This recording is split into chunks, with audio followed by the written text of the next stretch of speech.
Hello बच्चों। कल हमने शैशवावस्था का अर्थ और शैशवावस्था की विशेषताओं के बारे में पढ़ा था। आज का हमारा टॉपिक है शैशवावस्था में शारीरिक विकास। तो जैसे मैंने तुम लोगों को पहले बताया था कि शैशवावस्था से मतलब है कि 0 से 3 वर्ष तक की अवस्था। ठीक है, तो हम जो इसमें शारीरिक विकास जो पढ़ेंगे उसमें हम 0 से 3 वर्ष तक के बच्चे को ध्यान में रख के पढ़ेंगे। तो इसके अंतर्गत आज हम शारीरिक विकास का अर्थ पढ़ेंगे। तो शारीरिक विकास का क्या अर्थ होता है? शारीरिक विकास का अर्थ होता है शरीर के विकास का संबंध जो होता है संपूर्ण शरीर की वृद्धि एवं परिपक्वता से होता है। आप मतलब समझे कि जैसे शारीरिक विकास का क्या अर्थ होता है कि शारीरिक विकास का सीधा संबंध जो होता है हमारे शरीर के संपूर्ण अंगों के विकास, उसकी वृद्धि और उसकी परिपक्वता से होता है। परिपक्वता से मतलब जैसे कि आप देखते हैं छोटा बच्चा जब पैदा होता है तो वो उसका वेट भी कम होता है, लंबाई भी उसकी कम होती है। लेकिन जैसे जैसे बच्चा बड़े होने लग जाता है तो आप देखते हैं कि बच्चे की शरीर के अंगों का विकास हो रहा है बाहरी। आप उसके देखते हैं हाथ थोड़े थोड़े से बड़े हो रहे हैं, उंगलियां थोड़ी बड़ी हो रही हैं, शरीर का भार बढ़ रहा है, मतलब वेट उसका बढ़ रहा है, उसकी लंबाई बढ़ रही है। जब बच्चा पैदा होता है तब 2 सप्ताह तक तो उसका शारीरिक विकास जो होता है उतनी तेज़ी से नहीं होता है, लेकिन जन्म के 2 सप्ताह बाद से उसके शरीर का विकास बहुत तेज़ी से होता है। तो आप देखते हो कि 2 सप्ताह तक तो आपको शिशु में कोई अंतर नहीं मालूम पड़ेगा, लेकिन जैसे ही 2 सप्ताह खत्म होते हैं उसके बाद शिशु के शरीर का विकास तेज़ी से होता है। आप देखते हैं 1 महीने का जब बच्चा होता है तो आपको वो थोड़ा सा बड़ा लगने लग जाता है, ऐसे 2 महीने का होता है तो थोड़ा सा और बड़ा लगने लग जाता है। तो ऐसे ही शारीरिक विकास का संबंध जो है संपूर्ण शरीर के अंगों का विकास है और उनकी वृद्धि और परिपक्वता और उसकी क्रियाशीलता से है। जैसे छोटा बच्चे को आप देखते हो, हम जब गोद में उठाते हैं छोटे बच्चे को जब पैदा होता है तो 1 महीने तक हम 1 डेढ़ महीने तक के बच्चे को हम उसकी गर्दन पे हाथ लगा के उठाते हैं ताकि उसकी गर्दन इधर उधर ना हो जाए या उसकी गर्दन में कोई झटका ना आ जाए। लेकिन आप देखते हैं ऐसे 2-3 महीने हो जाते हैं जो बच्चे को, तब हम उसको आराम से गोद में उठा लेते हैं क्योंकि बच्चा थोड़ा बड़ा हो जाता है वो अपनी गर्दन अपने आप संभालने लग जाता है, अपने अंगों को थोड़ा थोड़ा सा बैलेंस करने लग जाता है।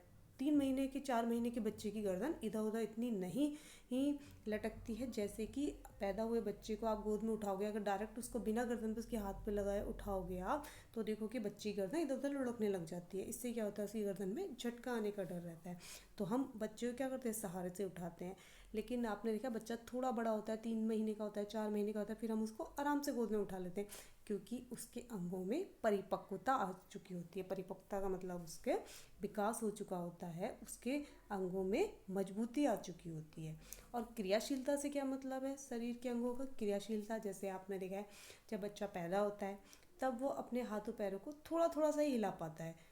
जब बच्चा पैदा होता है तो वो अलट पलट भी नहीं सकता है, जैसे आप लेटाते हो वो वैसे ही लेटा रहेगा और थोड़ा बहुत अपने हाथों पैरों को हिलाता रहेगा।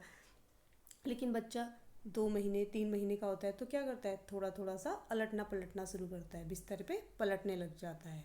कुछ महीनों बाद वो घुटनों के बल चलने लग जाता है, फिर खड़ा होने लग जाता है, फिर पैरों से चलने लग जाता है। तो ये क्या है? क्रियाशीलता। मतलब शारीरिक विकास का अर्थ शरीर के सभी अंगों से और उसके विकास से यानी परिपक्वता से, उसकी वृद्धि से, उसके क्रियाशीलता से होता है। तो समझ आया आपको शारीरिक विकास का अर्थ क्या होता है? शारीरिक विकास का अर्थ जो है जो शारीरिक विकास का जो सीधा संबंध है वो क्या है? शरीर की वृद्धि एवं उसकी परिपक्वता और क्रियाशीलता से होता है। ठीक। अब शरीर के अंगों का विकास को हम 2 तरह से देख सकते हैं। एक तो शरीर के बाह्य अंगों का विकास और शरीर के आंतरिक अंगों का विकास। शरीर के बाह्य अंगों के विकास में आता है जैसे शरीर के बाह्य अंग हुए जैसे हाथ, पैर, पेट, सीना। ठीक है, ये उसकी हड्डियाँ, मांसपेशियाँ इस तरह से। और शरीर के आंतरिक अंगों में आएगा उसका जैसे पाचन संस्थान है, श्वसन संस्थान है, रक्त संस्थान है, ठीक है, बच्चे का मस्तिष्क है, मस्तिष्क का विकास है, उसका संवेगात्मक विकास है। तो ये क्या है, उसके शरीर के आंतरिक अंग है, जैसे पाचन तंत्र, श्वसन तंत्र, जैसे सांस लेने की क्रिया उसके अंदर बढ़ती चली जाती है। जैसे कि जैसे बच्चा बड़ा हो जाता है उसका श्वसन तंत्र मजबूत होता है। पाचन तंत्र, जैसे बच्चा जब पैदा होता है, आपने देखा है कि हम उसको 6 महीने तक सिर्फ दूध देते हैं, क्योंकि उसका शरीर और चीज़ों को पचाने के लायक नहीं होता, पाचन तंत्र उसका उतना मजबूत नहीं होता है। लेकिन 6 महीने के बाद हम उसको थोड़ा थोड़ा सा ठोस आहार देने लग जाते हैं। इससे क्या होता है, फिर धीरे धीरे उसका पाचन तंत्र मजबूत होने लग जाता है। तो ऐसे ही उसका रक्त संस्थान है। तो ये शारीरिक के आंतरिक अंगों में आता है। रक्त संस्थान, पाचन संस्थान, श्वसन संस्थान, नाड़ी संस्थान। और शरीर के बाह्य अंगों में आता है उसके हाथ, पैर, पेट, सिर, सीना, हड्डियाँ, मांसपेशियाँ। ये क्या है, उसके शरीर के बाह्य अंगों में आते हैं। और शरीर जो बच्चे का शारीरिक विकास जो है, शारीरिक विकास अगर उसका अच्छा है तो बच्चे का अन्य विकास भी, सारे विकास जो अन्य विकास है, जैसे संवेगात्मक विकास है, मानसिक विकास है, बौद्धिक विकास है, सामाजिक विकास है, ये विकास भी उसके कहीं ना कहीं बहुत हद तक शारीरिक विकास पर ही निर्भर करते हैं। कहने का मतलब है कि जिस बच्चे के शरीर का विकास अच्छा होगा उसके अन्य विकास भी बहुत अच्छे से हो पाएंगे। अब आता है इसमें शैशवावस्था में शारीरिक विकास। तो शैशवावस्था में शारीरिक विकास में सबसे पहले आ जाता है आकार एवं भार।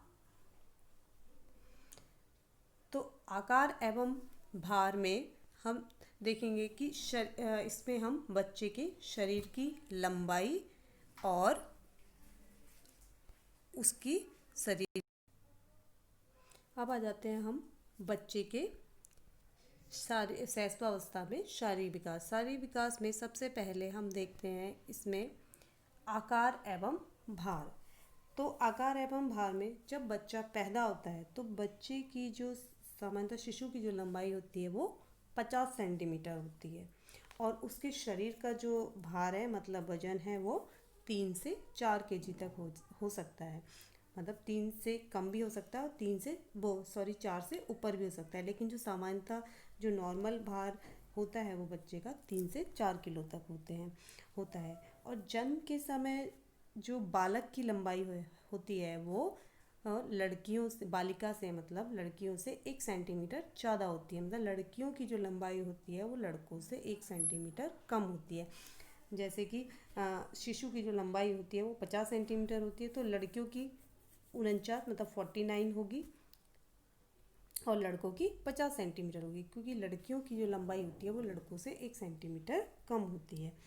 और शैशवावस्था जैसे जैसे ख़त्म होती चली जाती है, मतलब 0 से 3 वर्ष तक की अवस्था ख़त्म हो जाती है, तो बच्चे की लंबाई जो है लगभग 100 सेंटीमीटर तक हो जाती है और उसका जो वज़न होता है वो 40 पाउंड तक हो जाता है।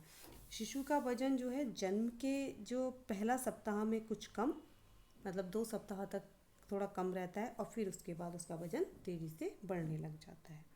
और बहुत हद तक शरीर का जो वेट है और उसकी लंबाई है ये उसके पोषण पे भी निर्भर करता है। बच्चे को कैसा हम खाना दे रहे हैं, कैसे उसे पोषक तत्व दे रहे हैं, किस तरह का खाना दे रहे हैं, ये बहुत कुछ उसके भोजन पर भी निर्भर करता है।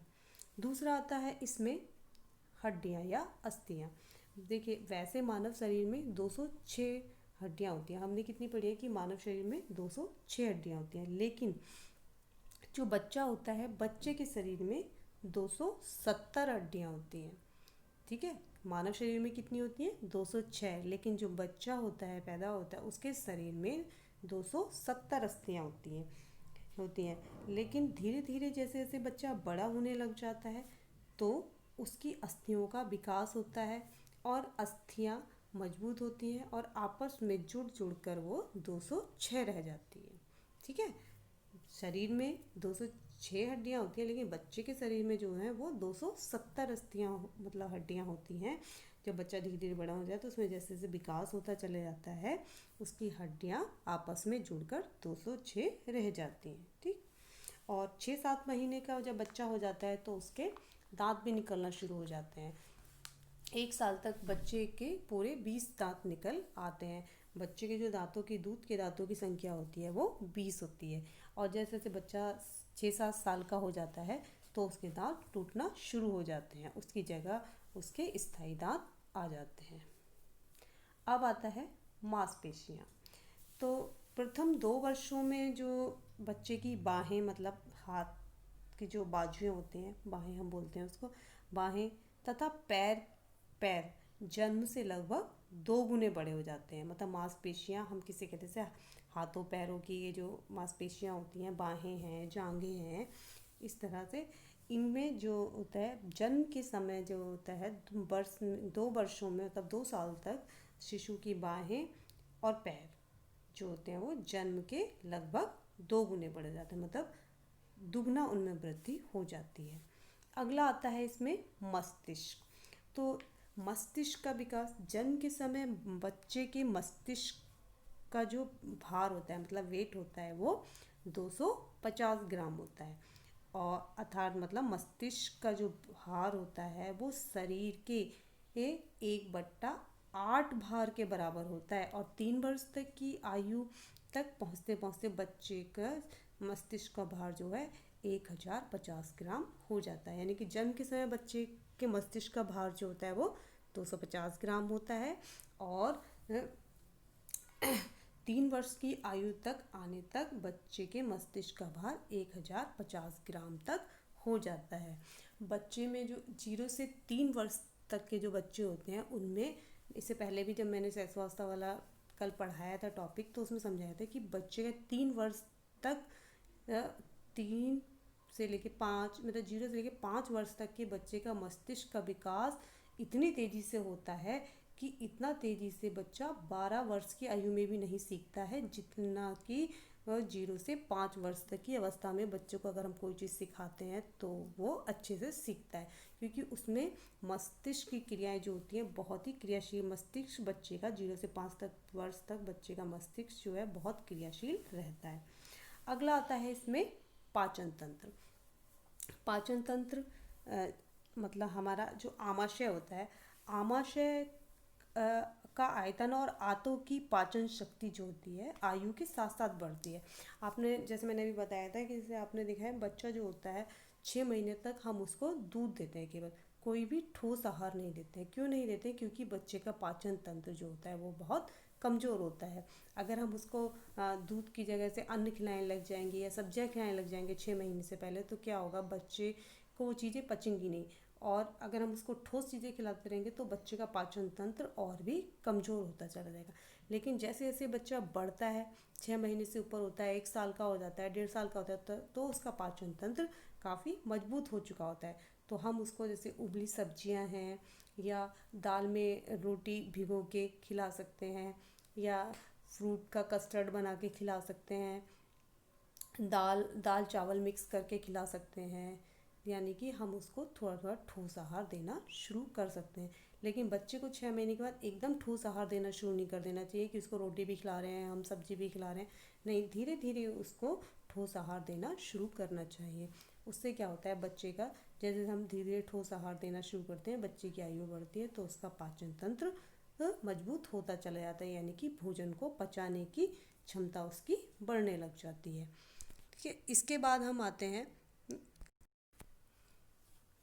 हम आते हैं शारीरिक विकास को प्रभावित करने वाले तत्व। तो शारीरिक विकास को कौन कौन से ऐसे कारक हैं या कारण हैं जो बच्चे के शरीर के विकास को प्रभावित करते हैं, या जिनके कारण बच्चे के शरीर का विकास रुक जाता है या ठीक से नहीं हो पाता है। तो सबसे पहला है इसमें स्वास्थ्य। बच्चे का जो स्वास्थ्य होता है वो शारीरिक विकास को सबसे मेन प्रभावित करने वाला कारक है। देखिए, जो बच्चा स्वस्थ रहेगा, जो बच्चा स्वस्थ होता है शरीर से पूरी तरह, उस बच्चे का विकास शरीर का बहुत तेज़ी से होता है। क्योंकि आपने देखा जो बच्चे बीमार रहते हैं तो उनका उतनी ही तेज़ी से शरीर के विकास नहीं हो पाता जितना कि स्वस्थ बच्चों का शरीर का विकास होता है। अगर बच्चे का सामान्य जो स्वास्थ्य है वो ठीक रहेगा तो बच्चे का शरीर का विकास भी सही गति से होगा। दूसरा है इसमें शारीरिक दोष। शारीरिक दोष से मतलब देखा है आपने, जैसे कि कुछ बच्चे मान लीजिए किसी में कोई भी अंग दोष है, चाहे पैर का है, चाहे वो कान से नहीं सुन पा रहा है या आँख से नहीं देख पा रहा है, या उसके मस्तिष्क में कमी है, मतलब वो किसी चीज़ को ढंग से नहीं समझ पाता है, उसका मानसिक जो मस्तिष्क का विकास है जो पूरी तरह नहीं हुआ होता है, या हड्डियों से संबंधित कोई भी उसको दोष है, या हार्मोन से संबंधित उसके शरीर में कोई भी कमी है या दोष है। तो शारीरिक दोष से मतलब होता है कि शरीर के किसी अंग का ना होना या किसी अंग में कोई कमी होना। तो ऐसे बच्चों का शारीरिक विकास जो है वो अच्छे से नहीं हो पाता है। जैसे मान लीजिए कोई बच्चा सुन नहीं पाता है, तो उसका विकास उतनी तेज़ी से नहीं होगा। या क्या किसी बच्चे में मान लो आँख से नहीं देख पाता है, तो उस बच्चे का, एक जो सामान्य बच्चा है उसकी अपेक्षा उस बच्चे का विकास थोड़ा सा कम गति से होगा। और जिस बच्चे का पूरे शारीरिक अंग अच्छी तरीके से ठीक है, पूरा शरीर स्वस्थ है, तो उस बच्चे का शारीरिक विकास और अन्य विकास भी अच्छे से होंगे। लेकिन जिस बच्चे में शारीरिक दोष है, तो उस बच्चे का शारीरिक विकास के अलावा जो उसकी और विकास है, मानसिक विकास है, सामाजिक विकास है, उसके संवेगात्मक विकास है, इन पे भी प्रभाव पड़ता है। जैसे कि शारीरिक दोष जिन बच्चों में होता है उनका अधिकतर संवेगात्मक विकास पर बहुत बड़ा प्रभाव पड़ता है। संवेग मतलब इमोशंस।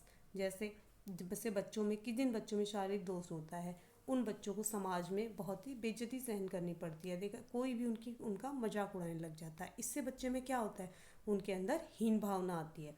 और ऐसे ही जब उनके अंदर हीन भावना बहुत ज़्यादा बढ़ती है, तो ऐसे ही बच्चे कई बार बड़े बड़े अपराध तक कर देते हैं। ठीक है, तो समझ आ गया शारीरिक दोष। अब तीसरा आता है इसमें रोग कई तरह के होते हैं। एक तो नॉर्मली रोग होते हैं, सर्दी जुकाम खांसी बुखार, इनसे शरीर के विकास पर उतना ज़्यादा प्रभाव नहीं पड़ता जितना कि दीर्घकालिक रोग होते हैं। मतलब लंबे समय तक चलने वाले रोग हैं, अगर वो बच्चे को होते हैं तो उसके शारीरिक विकास पे बहुत बड़ा प्रभाव डालते हैं। जैसे कि लंबे समय तक चलने वाले रोग जैसे टाइफाइड है या पीलिया है ना। तो अगर बच्चे को इस तरह के रोग हो जाते हैं और या कोई भी अन्य गंभीर बीमारी है, तो इस तरह के रोग होते हैं तो बच्चे के विकास पर बहुत बड़ा प्रभाव डालते हैं। क्योंकि जिस बच्चे को पीलिया हो गया या टाइफाइड हो गया, तो ये जो ऐसी बीमारियां हैं जिनको ठीक होने में 1 महीना 2 महीने तक लग जाते हैं। अगर उनकी ढंग से केयर ना हो तो इससे भी ज़्यादा टाइम लग जाता है।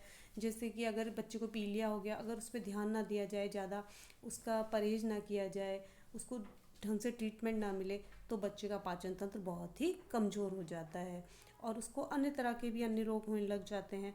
तो इस तरह से जो बच्चे को ये रोग हुए हैं और उसकी उम्र का दूसरा स्वस्थ बच्चा है, तो वो अपनी उम्र के बच्चों से कई महीने 5-6 महीने उसका विकास पीछे चला जाएगा। अगला है इसमें पारिवारिक प्रभाव भी शारीरिक विकास को प्रभावित करता है। परिवार का जैसा माहौल होता है, अगर परिवार में अच्छा माहौल है, प्रेम वाला माहौल है, खुशी का माहौल है, तो क्या है, बच्चे में अच्छा विकास होता है, उसके अंदर अच्छे संवेग आते हैं, उसका सामाजिक दायरा भी बढ़ता है। अगर बच्चे के परिवार के लोग सामाजिक हैं, समाज में आपस में एक दूसरे की हेल्प करते हैं, आपस में प्यार से रहते हैं, तो बच्चे में भी अच्छे अच्छे गुणों का विकास होता है। उसके शारीरिक विकास तो होता ही होता है, उसके अलावा उसका सामाजिक विकास, संवेगात्मक विकास, मानसिक विकास, ये भी अच्छे से होता है। वहीं दूसरी ओर अगर बच्चे के परिवार का माहौल अच्छा नहीं है, लड़ाई झगड़े वाला माहौल है या गाली गलौच वाला माहौल है, या बच्चे के फैमिली में कोई शराब, मतलब पापा वगैरह शराब पी के आते हैं, मारना पीटना चलता है, तो बच्चे के शारीरिक विकास पे तो फ़र्क पड़ता ही पड़ता है। और इसके अलावा उसके मस्तिष्क के विकास, मानसिक विकास पर, संवेगात्मक विकास और सामाजिक विकास पर भी बहुत बड़ा प्रभाव पड़ता है। बच्चा एकदम से दूसरों के साथ एडजस्ट नहीं कर पाता है, उसको भी वही लड़ाई झगड़े वाली आदत पड़ जाती है, या उसके अंदर ईर्ष्या, क्रोध, ये वाले संवेग ज़्यादा उत्पन्न होने लग जाते हैं, जिससे उसका अन्य तरह का विकास भी अवरुद्ध होता है या रुक जाता है। अगला है इसमें लिंग भेद भी शारीरिक विकास को प्रभावित करने वाला कारक है। आपने देखा है हमारे समाज में लड़कियों की अपेक्षा लड़कों को बहुत महत्व दिया जाता है, लड़कों को लड़कियों से ज़्यादा समझा जाता है। इस तरह से आपने देखा होगा कई परिवारों में, वैसे हर जगह ऐसा नहीं होता है, लेकिन कई परिवारों में आपने देखा है कि लड़के के खान पान पे ज़्यादा ध्यान दिया जाता है कि लड़के को दूध भी दो या ड्राई फ्रूट्स भी दो, उसको अच्छे से खाना खिलाओ, घी भी डालो उसके खाने में, सब कुछ करो। लेकिन वहीं अगर लड़की होती है उस परिवार में, तो लड़की के खान पान पर उतना ध्यान नहीं दिया जाता है जितना कि लड़के के खान पान पे ध्यान दिया जाता है। तो इस कारण से क्या होता है कि लिंग भेद भी एक कारक है जो शारीरिक विकास को प्रभावित करता है, क्योंकि उसी परिवार में लड़के और लड़की में जहाँ भेद किया जा रहा है, तो यहाँ लड़के को अच्छा खाना दिया जा रहा है, लड़की को उतना अच्छा नहीं दिया जा रहा है, तो क्या होगा, ऐसे में लड़के का विकास तो बहुत तेज़ी से होगा, लेकिन लड़की का विकास उतने अच्छे से नहीं हो पाएगा। तो ये कारक हैं जो शारीरिक विकास को प्रभावित करते हैं। तो आज के लिए बस इतना ही। अब हम नेक्स्ट टॉपिक में सामाजिक विकास और गत्यात्मक विकास के बारे में पढ़ेंगे, और मैं आशा करती हूँ कि आप लोगों को ये टॉपिक क्लियर हो ही गया होगा। अगर नहीं क्लियर हुआ हो तो आप मुझे बता दीजिएगा कि आपको क्या चीज़ समझ नहीं आई, तो मैं उसको दोबारा समझा दूँगी। ओके।